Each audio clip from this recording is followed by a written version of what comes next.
want it? Now. When do we want it? Now. Fist bump the person next to you, tell them you love them. Never give up and never give in. A change will come. Keep it down. Troubles and trials won't last away. God on our side, nothing will come.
Give them a big hand.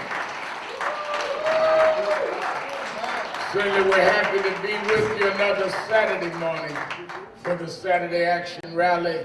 For you that are here at the House of Justice, 145th Street and Lenox Avenue in the village of Harlem. And for you that are listening live on 1190 WLIB AM in New York, we're happy to be with you another Saturday morning to give our report on where the action is. Give a hand to our presider, Attorney Michael Hardy, and our musical director, Minister Tyrone Richardson. And give a hand to our inspirational speaker today from New Tabernacle, Reverend Ratliff from the Bronx. Reverend Ratliff, we were sitting in the back listening, he tuned up, and I said, he's gonna wreck this place in a minute. Let me say that as we commemorate the 53rd anniversary of the assassination of Dr. King on tomorrow, that it was very heartwarming for me. I'm gonna get into the King anniversary in a minute, but I want to acknowledge that it was heartwarming for me to hear from this young brother, Reuben McDaniel III, who spoke from the NAACP. He's a member here now. Where's Reuben? Stand up. Roscoe, okay. They gave me the wrong name, but it's Roscoe. And I think that Roscoe, one of the reasons why it was important is that, as he said, you have got to be able to keep legacy organizations going. And for this young man to get up and expound upon that and to really say and show where young people Some decide to go and do their own thing, but then others that will sign up and become part of the leadership of legacy organizations means that we continue the legacy from generation to generation. And that is so important, because if you continue the legacy and continue the struggle, then you will be able to sustain the struggle. So give Roscoe a big hand.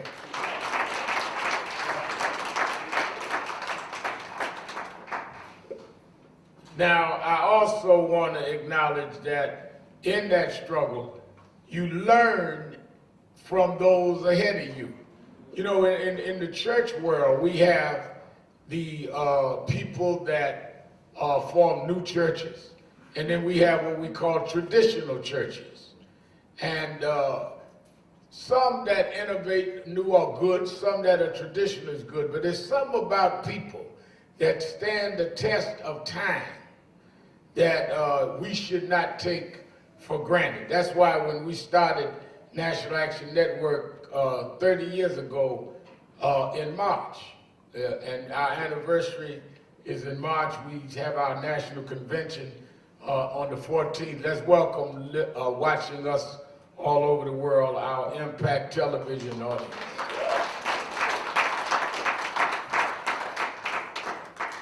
That we came in the tradition of the King movement, and an extension of that, I grew up in Operation Breadbasket.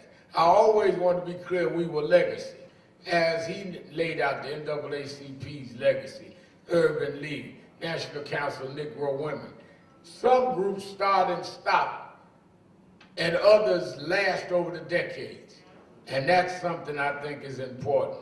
Let me also say that I received a letter this week, and I couldn't really know how I wanted to respond. But Councilman Cabrera, who decided with his local community that as they build this new school in his district in the Bronx, that he would name the school after me.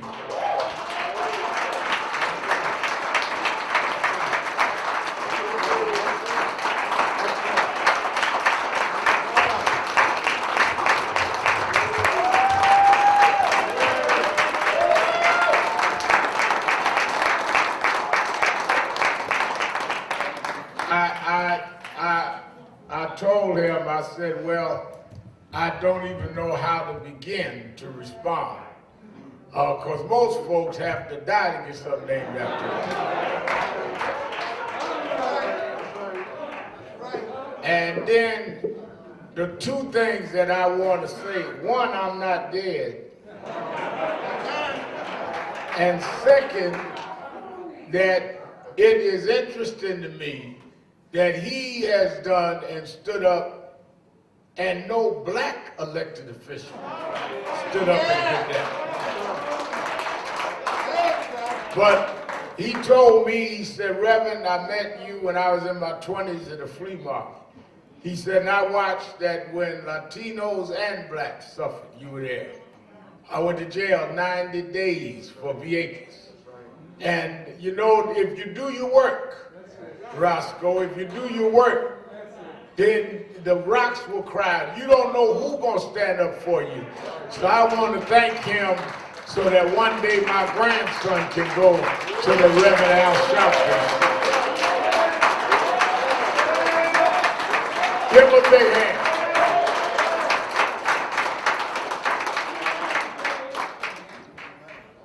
A lot of history around here.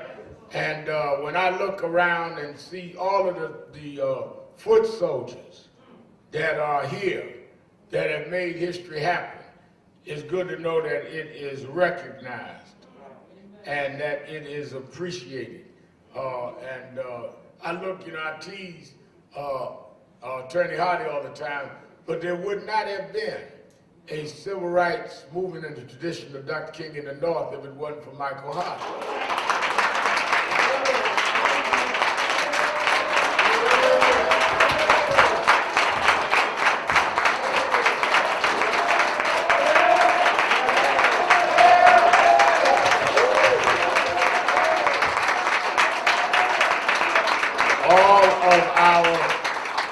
all of our legal strategies and our putting things into effect. He was the one that kept it going. You got to have people out front, and you have to have people that make the trains move and run.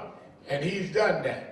And we kept trying to get administrators. He finally said, I'm going to close my law office and help run this for you so you can do what you want to do.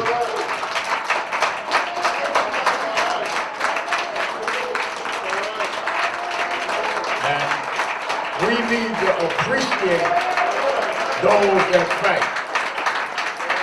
There would not be the amount of businesses in our community if it wasn't for Lloyd Williams and the Harlem Chamber of Commerce.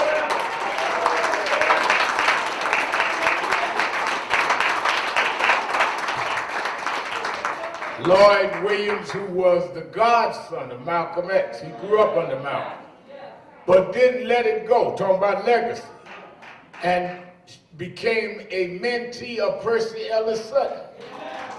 And now is continued to lead, even in these dire times, our business development. And that is why I respect people like that have paid the price over decades. And I know 90-day wonders, but people over decades, like Hardy, like Lloyd Williams, we should not take them for granted. So that's why I wanted to say that, out of respect to my elders. You didn't think you was gonna get away, did you?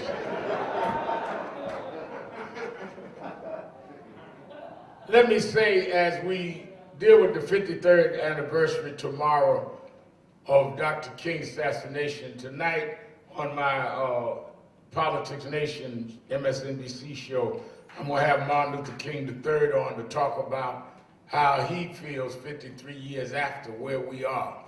I'm also going to have on Georgia legislator Kenny, this was the woman, Councilman Cabria, that was arrested for knocking on the door of the governor of Georgia while they were signing this Georgia voter suppression bill.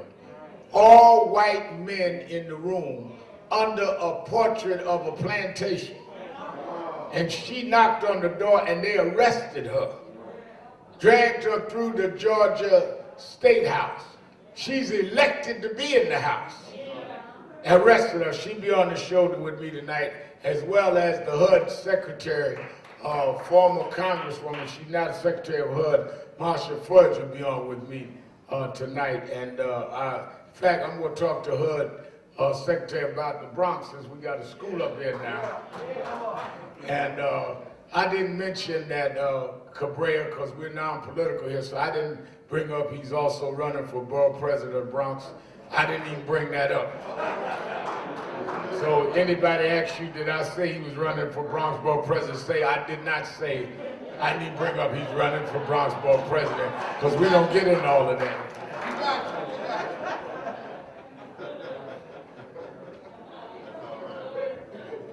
What'd you say, Derek? He's running for we don't talk about Bronx borough president. All right. Let me be real clear about a couple things before I get into the Georgia voting thing. We are in the middle of the trial of Derek Chauvin in Minneapolis, Minnesota. Many people talk about the George Floyd trial. George Floyd is not on trial. George Floyd is the victim. Derek Chauvin is on trial for killing George Floyd. Now, on Sunday, we went to Minneapolis because we wanted to have, the night before the trial started, a prayer rally. And the ministers worked with Reverend Toon, our national field director, and put together a rally, social distance, but hundreds of people came out because we wanted that family to know that we were with them and to cover them in prayer. You may not believe in prayer, but they do. And we had a tremendous prayer rally. All of the family was there. As we got ready to close down the rally, we looked up, and who was coming down the aisle of the church but Gwen Carr, the mother of Eric Garner.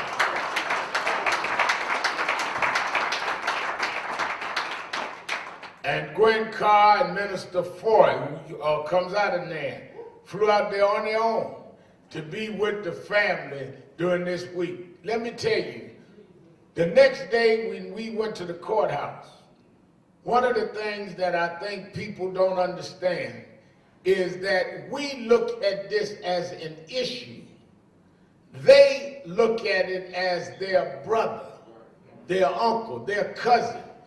And as the way the trial is set up, there's one seat in the courtroom due to COVID protocol. There's one seat in the courtroom that they allow a family member from the Floyds, and there's one that they allow a member from the former officer Chauvin. So you had Philonis, the brother of George, on the first day in the courtroom, and you had the father of Officer Chauvin. Then they give a family room that they let only a select group of about 20 of the family of Floyd in a side room. And the family had me in as their minister. As they began, Councilman Cabrera to play the tape before the jury in the trial, as I sat in the room, as much as I've been close with this family in the 10 months since the death, because I did both the funerals, they began breaking down and crying again, because the tape they showed at the beginning of the trial is a tape none of us had ever seen, where you see people on the sidewalk begging for this man to get his knee off of George Floyd's neck. And where back and forward, they kept saying, "You're killing him." And then you hear George begging for his life. Just imagine if that was your brother, your uncle, your cousin, and you're sitting there watching him literally narrate his own death. And the arrogance of them to say that they had to keep their knee on because of the unruly crowd. You see in the video, the crowd wasn't unruly. The crowd was appealing for mercy for this man. And I'm telling you that even yesterday, you had policemen get on the stand saying it was deadly force. It was unjustified. We didn't get in a courtroom an indictment on Eric Garner. We didn't get an indictment on Michael Brown in Ferguson, Missouri. But we got an indictment and a trial with George Floyd, and we're going to stand with that family and get justice for policing in this country.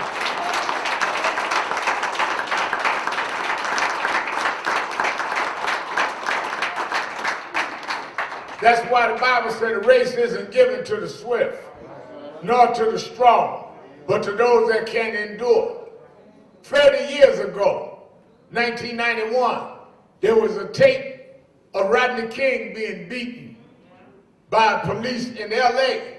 They moved the trial, Lord, out of L.A. to Simi Valley and acquitted those cops.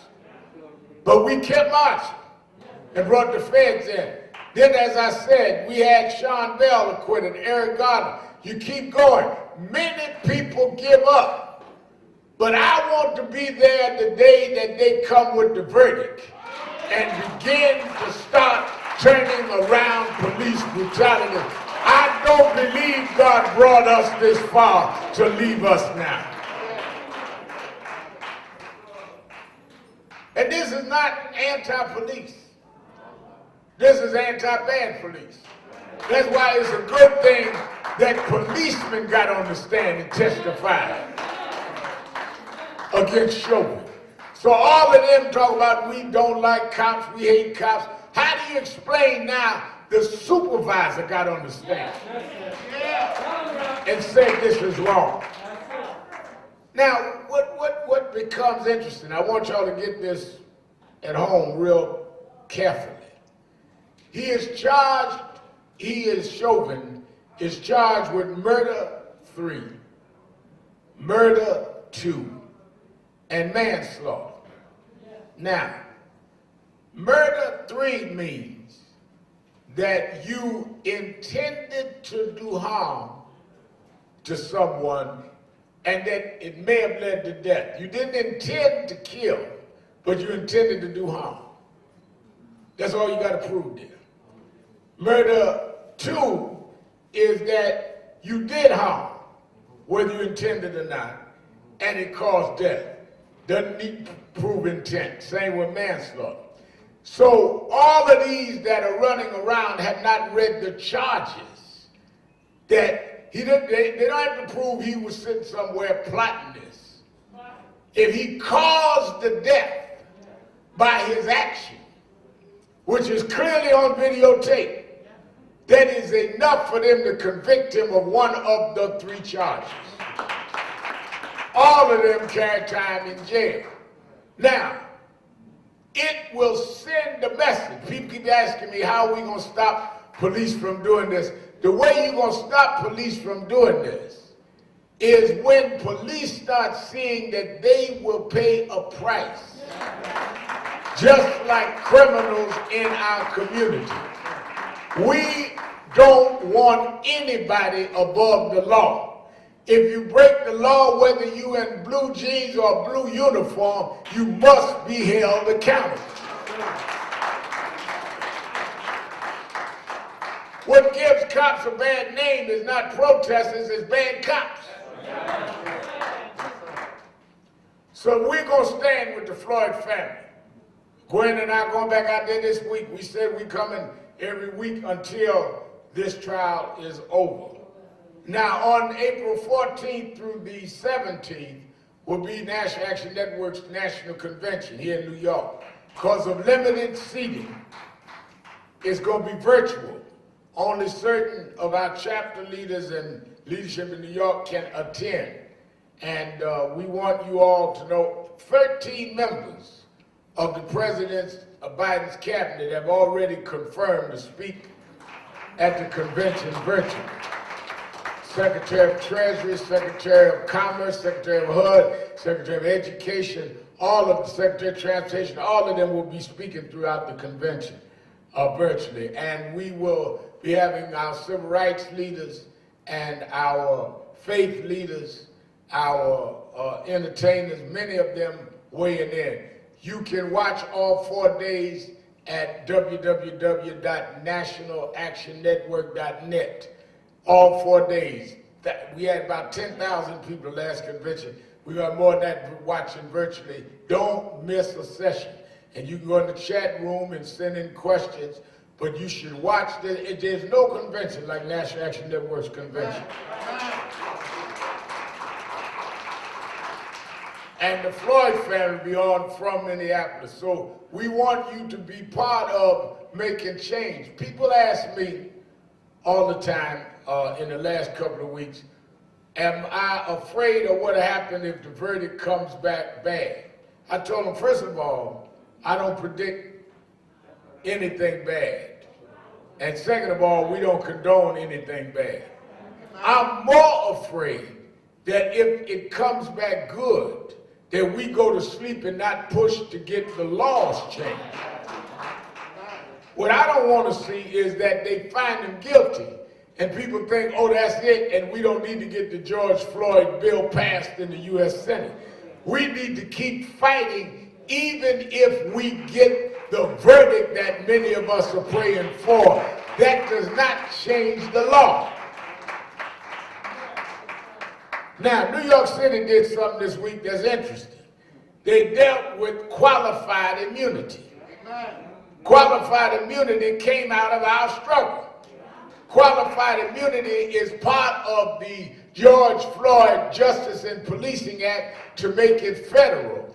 That means that a policeman now can personally be sued. There's a difference.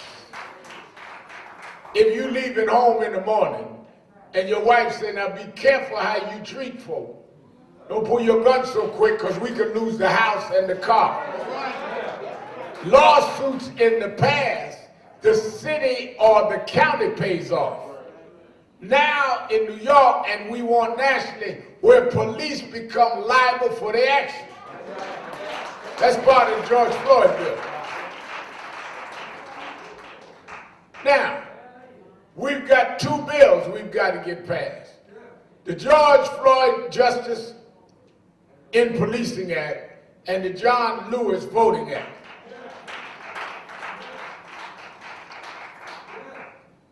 Georgia, Texas, and 43 other states have brought in laws that nullify the ability to have equal voting rights in these states. They even went as far in Georgia as saying that it is against the law for you to bring people water or food on the line if they line up to vote for hours. Made it a criminal act. Now, because of that, people started protesting. Reverend Ron Seller, who heads our Atlanta office down there of National Action Network, and others started protesting, supporting our Bishop AME Reginald Jackson, who we know well and has worked with us down through the years. They put on such a high protest that they were able, an effective protest, that they were able to get the corporations that had been silent, Coca-Cola, Delta, to now come out and support the protest. And then on yesterday, Major League Baseball announced they will not have the All-Star game in the state of Georgia. If you hit them in the pocket, it will make them understand. I salute Major League Baseball for that decision. Give them a big hand.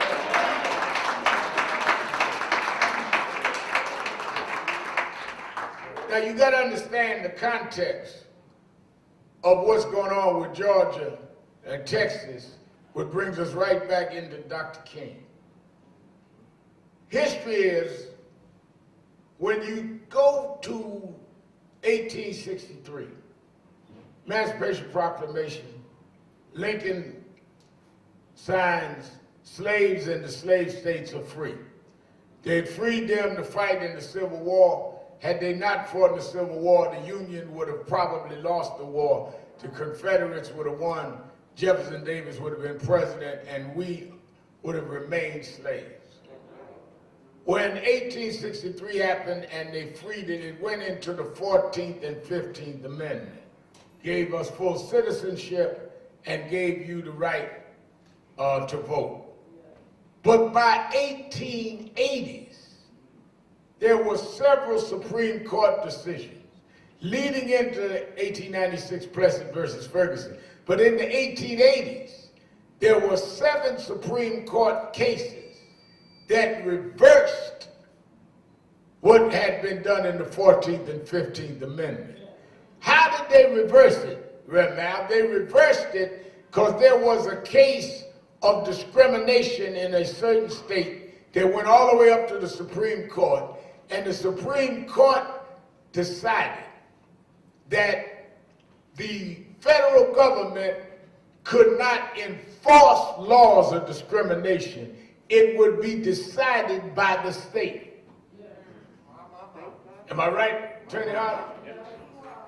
So what they did to undermine the 14th and 15th Amendment was in fact legitimize and legalize states' rights.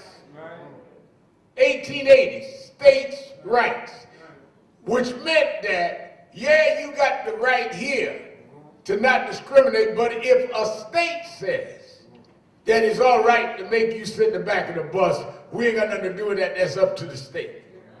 If a state says that you got to answer how many jelly beans in a jar to vote, well, it's up to the state. So what they really did was go back into Confederacy by giving states rights from the constitutional decisions in the 1880s. Now, why am I bringing that up? Because the civil rights movement that Dr. King led and got killed for was against the states' rights movement that had emanated from the 1880s. If you don't know what you fight, you won't win because you fight the wrong enemy. States' rights was the tool they used to undermine us. So in 54, when Brown versus the Board of Education, Reverend Gray, my cousin Reverend Gray here from Far Rockaway, he the one to do all this research for me. When it went to the Supreme Court, it was to overrule that states were saying separate was equal. 1954. The very next year, 55, is when Rosa Parks wouldn't give up her seat in the front of the bus. There's continuity, Roscoe, in legacy. 54, Supreme Court, Brown versus Board of Education. 55, Rosa Parks. 56, they won the Montgomery boycott. 57, they started SCLC. You running around here with these pop-up movements that are not connected to history. So you got some folks walking around talking about, I'm not for civil rights, I'm for human rights. Human rights has nothing to do with states' rights. You have to deal with a civil right to deal with states' rights. I want both.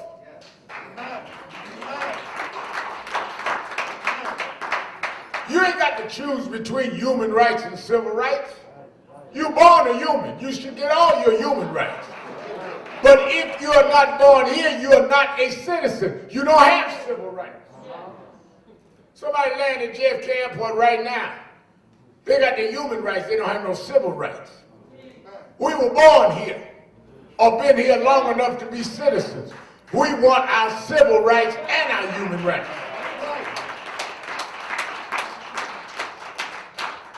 Don't rob me of my civil rights and act like I done said something smart. You know, people be just saying something like they done said something brilliant. I'm for human rights, I'm not for civil rights. No, I want both of them. I was telling Dominic yesterday, just articulate ignorance. Like God told me the other day, Ramal, I'm glad you one of the guys got up at age and still woke. We woke. I said, yeah, I heard your record. How do woke folk call themselves niggas? Come on. Come on. Come on. You sound sleep to me.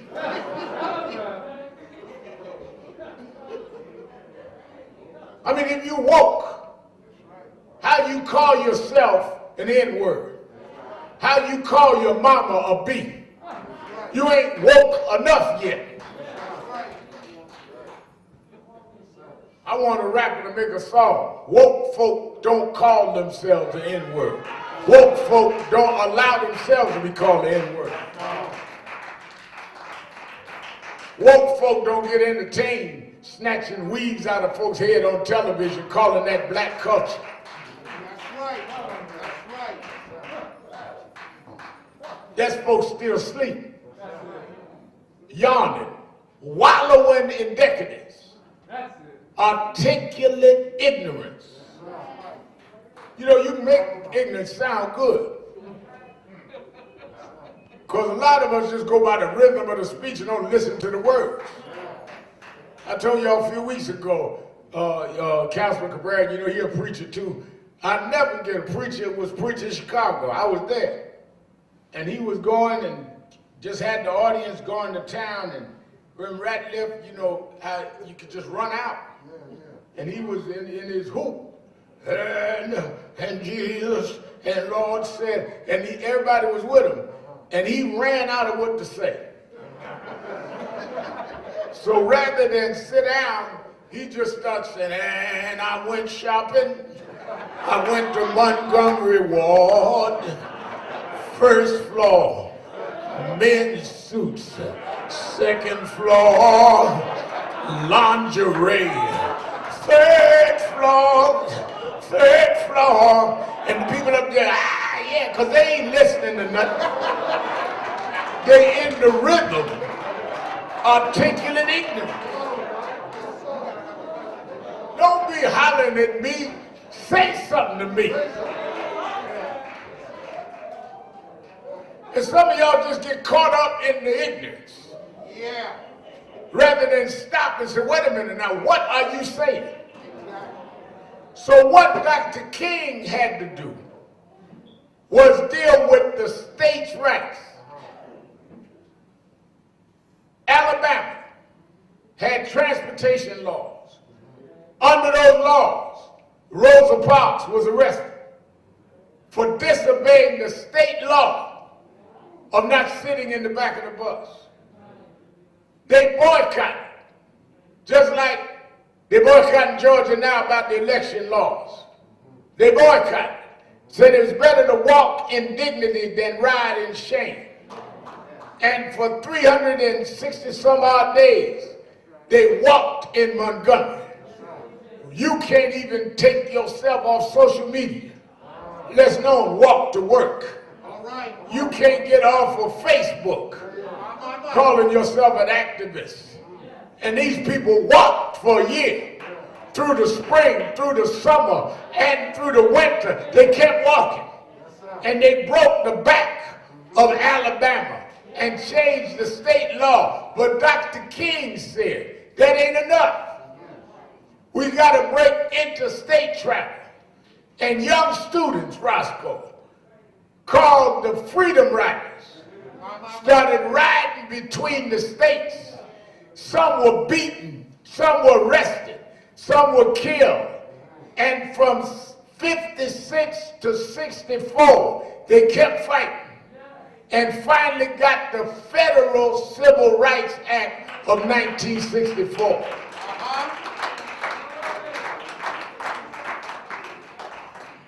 It was the Federal Civil Rights Act that challenged states' rights. Then the next year, the Voting Rights Act challenging states' rights. That's why we remember Martin Luther King. Because Martin Luther King just didn't make the cover of Time magazine. He just didn't get a Nobel Prize. He changed states' rights, motive of government in the United States, and changed it another way. And we come out of that tradition, and we continue that legacy. And that's why we celebrate Dr. King. You know, it becomes important in the same regard why we want this George Floyd bill. Because certain cities have changed policing. Certain states are talking about it. But we need federal law so that all 50 states have to deal with it. We want to win in the courtroom, and then we want to win in the United States Senate. Bring me right into, we are in Easter weekend. Say this, I'll let you go. We are celebrating something that we ought to be emulating. We are celebrating what we ought to be emulating. You got to ask yourself a question. Why would God send his son if he was not using the journey of his son to give us a lesson in our lives? Jesus came and defied the order of the day. Jesus was not crucified. We had commemorate Good Friday yesterday. They sentenced him to death not because he had the Holy Ghost. That wasn't a charge. They sentenced him to death because he stirred up the people and he defied the order of the day. Read St. John 5th chapter. When Jesus told a man laying by the well of Bethesda, laying by the pool of Bethesda for 37 years to pick up his bed and walk. And when the man walked, I'm in the book now. Where's my in the book lady? I'm in the book. St. John 5th chapter. When the man picked up his bed and walked, being healed, the Bible said they mocked him and said that he has broke the law because he's carrying his bed on the Sabbath. Yes, sir. Yes, sir. They didn't say something about the Spirit. They said the law. That's right. And that's when complaining that Jesus broke the law is when they brought him to court. That's right. If you're going to be with Jesus, you got to be willing to stand up to unjust laws. Amen. Amen. When they brought Jesus into court and asked him had he defied the law, what did he say? He said, I'm doing the work of my Father. That's right. That's why in our journey, sometimes we get arrested. It may break the law, but we're doing the work of our Father. Yeah. That's why I went to Vieques. It was against the law to go on the Navy base.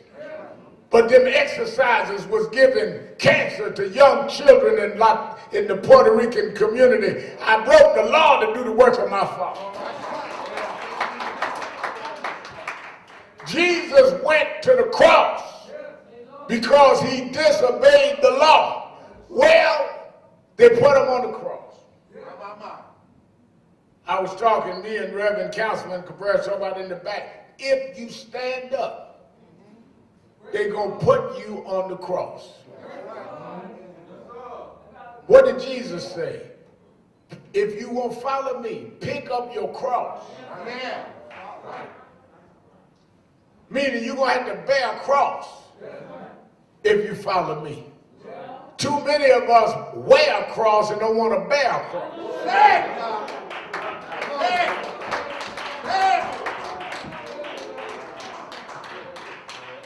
I go to these churches, all of these diamond-studded crosses.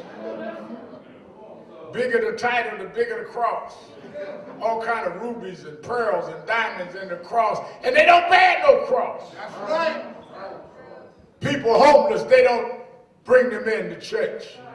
People hungry, they won't feed them. People suffering COVID-19, you won't test them. You're not bearing no cross, you're wearing the cross. Take the cross from around your neck and get it on your back and go to work.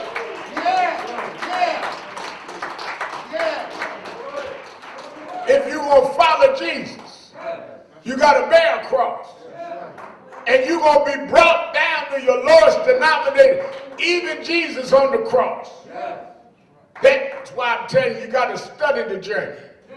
Even Jesus was brought to the place of depression and surrender and looked up and said, Father, why have thou forsaken me?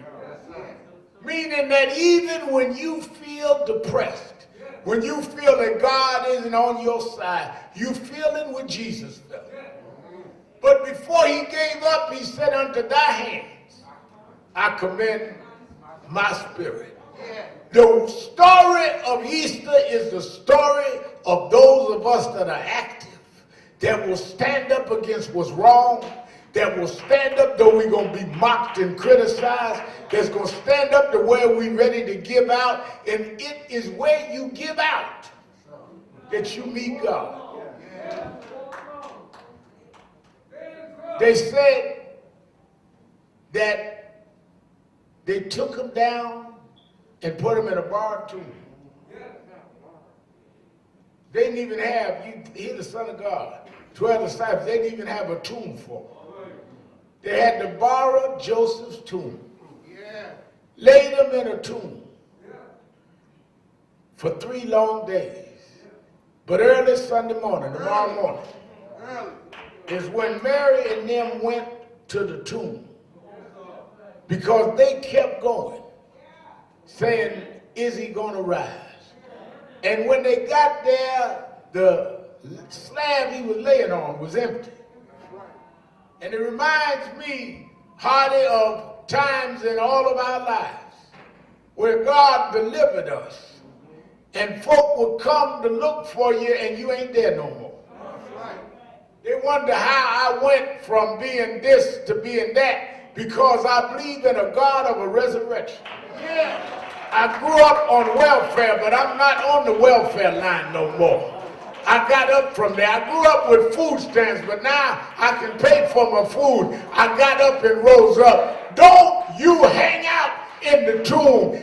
Make the tomb be where you gird up your strength. And when they come looking for you, they're going to have to say, he is risen like he said.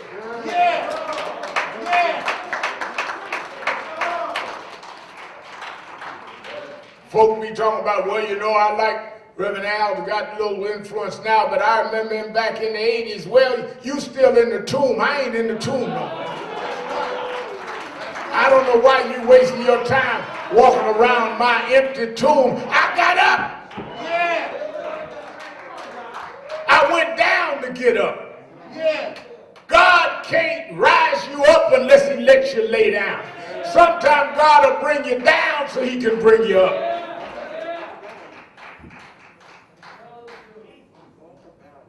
You want Easter, but you don't want to go through Good Friday. You want the resurrection, but you don't want to go through the crucifixion. You want the blessing, but you don't want to do the work. I need people to understand that part of the work and the level of the work is what you do to get your blessing. They came that morning looking for a dead man. And the man they were looking for ended up being the tour guide to the tomb. He said, why seek ye the dead among the living? He is risen like he said.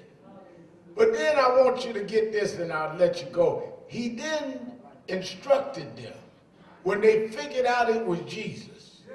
He then said, I want you now to go and get my disciples and Peter and tell them to meet me. Now, 2 points about that, Reverend Gray. Why did he say get the disciples and Peter?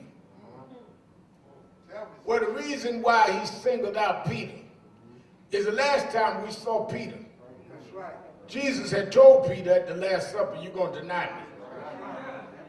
Which is, again, why I'm telling you, Jesus' story is your journey. Your best friends are going to deny you. That's right. If you get out here in this movement, folk that you helped are going to be the ones that stab you in the back. Folks you stood up for ain't going to stand up for you. So if Peter turned on Jesus, get ready for folk going to turn on you, but that's all right. He told him, you're going to deny me. Peter said, never me. Well, it wasn't that long, a few hours later. There you go. Peter denied him 3 times. But because he was Jesus, you can forgive those that despitefully use you. So Jesus said, tell my disciples and Peter. Because if he just said, tell my disciples, Peter might have thought he wasn't included because he knew he had denied Christ, so he had left the fold. But Jesus said, I'm not going to exclude Peter. Because even though you denied me, I'm not going to deny you. And I want them to meet me. And why do they want you to meet him? Well, when he met him, they all was marveling that he had risen like he said. And there was one doubting disciple. There's going to be somebody that always going to doubt you. Bible called him Thomas. Doubting Thomas. The original Uncle Tom.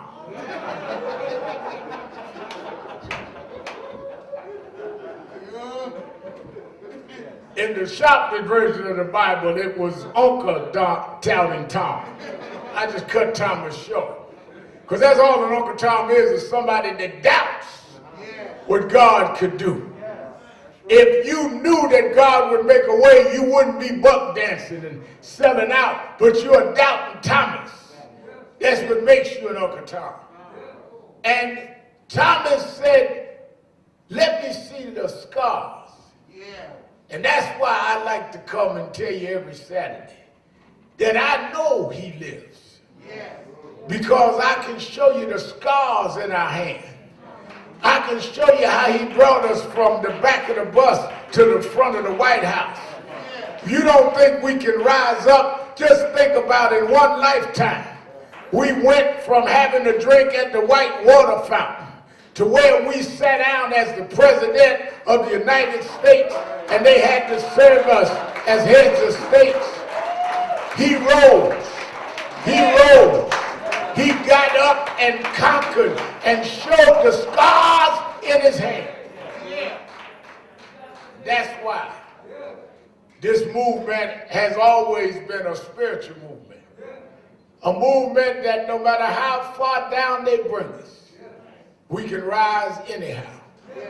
So that is why after 4 years of the most biased, bigoted, racist administration, the Easter message is we was crucified. Called Latinos out their name, crucified. Caged kids at the border, crucified. Made way and mockery out of Barack Obama's birthplace, crucified. But now we rise again. Because look out, Trump. Major League Baseball is standing up for voters' rights. Look out, Trump.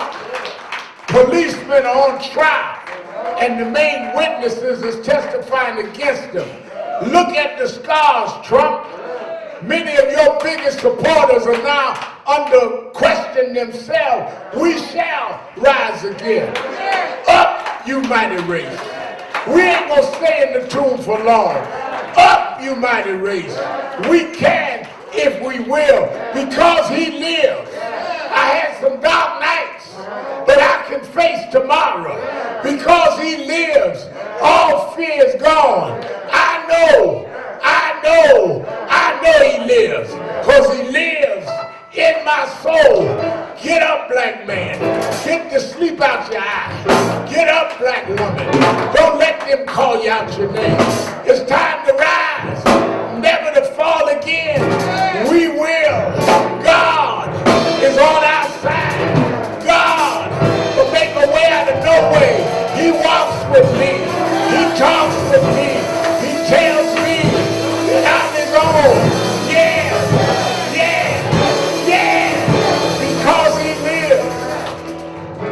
God sent his son. They called him Jesus. He came to love, heal and forgive. He bled and died to buy my pardon. Empty grave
Everybody's singing.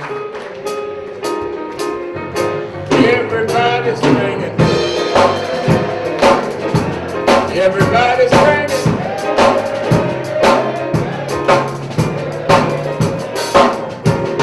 Sing it like you mean it. Sing it like you mean it. Sing it like you mean it.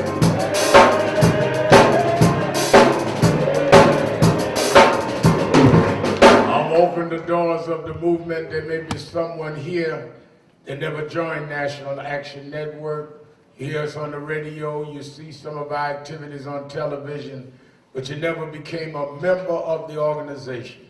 There's not a better day than this Easter weekend, the weekend we remember Martin Luther King's assassination, and for you to come down and join right now. All you have to do is come down either aisle to me, and we'll sign you up right now. You that are listening on the radio, you can call right now, 1-877-626-4651, 1-877-626-4651, and join on the phone or go online to www.nationalactionnetwork.net. But if you're here, you come to me, and we'll sign you up now. Everybody's singing.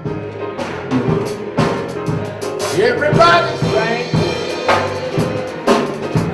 Everybody's singing.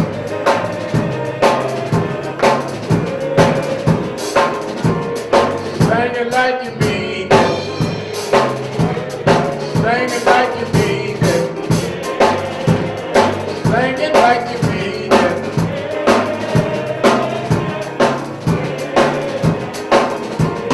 Sing for George Floyd, y'all. Sing for Eric Garner. Brown dog.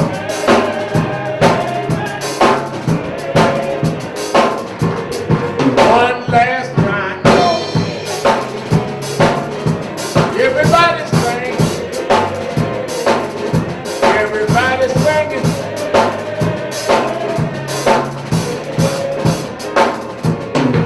All right. We're going to raise our offering. You that again on Radio Land, if you want to give, you can go online and give at 1-877 at online, www.nationalactionnetwork.net, www.nationalactionnetwork.net, or call at 1-877-626-4651, 1-877-626-4651. All right. We're going to take our offering.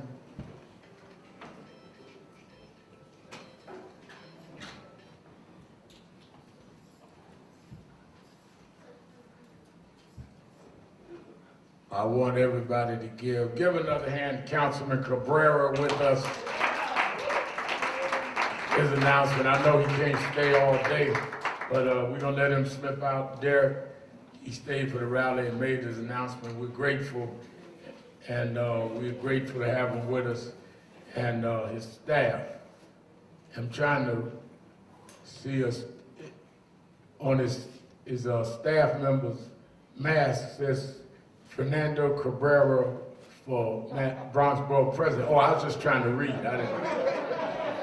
Okay. Thank you all for coming.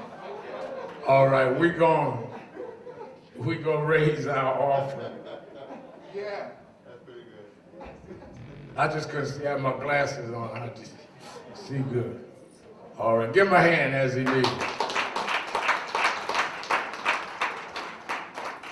I want everybody to give. It would be a shame that we did not raise a good offering this morning. Many of you every year buy a new Easter outfit. Because of COVID, you can't go showing off your Easter outfit, so give me your Easter outfit money. Just go online, virtually watch your service in your t-shirt and your shorts, and give me your outfit money. Because you know, in the black church, custom is that we have a fashion show on Easter Sunday. Folk be coming to church we ain't seen since last Easter.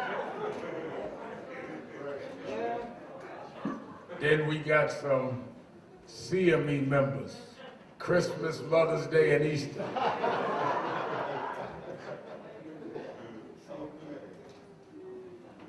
So I want y'all to give like you mean it. I need about 10 people that give $100 or more to come quickly. I need 10 people. Brother Wayne Tennant, $200. Reverend Gray, my cousin, $100. Guardians, $100. Winston Gilchrist, $100. Reverend Ratliff, $100. Lloyd Williams,